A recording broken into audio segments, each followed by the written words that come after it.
Hi and welcome back to Stuff About Tutorials. In today's video, we are going to talk about on how to delete Facebook post. Maybe you want to delete your post on Facebook but you don't know how. So in today's video, we are going to talk about on how you can delete your post on Facebook. Check the video description and I will try to leave the written instructions. So without further ado, let's get into the video. First you need to do is to open your Facebook application and log in with your Facebook account. And then from here, you'll be directed into your Facebook homepage. And then you'll see here your profile icon below the homepage button. Simply tap on it. And then in here, you have to scroll down and look for the post you want to delete. For example, this one. Tap on this three dots icon. And then in here you have the option to move to trash.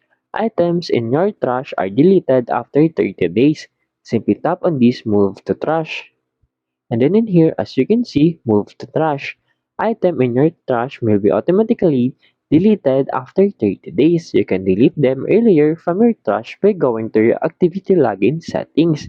To continue, simply tap on this move button. As you can see, moving post to your trash. What you'll need to do is to refresh this page, and as you can see, that post is gone. There you go. If you wanted to know on how you can delete your post on Facebook, that is the easiest way I know how. If you know another way on how you can delete a post on Facebook, leave a comment below. Also, be sure to subscribe for more videos.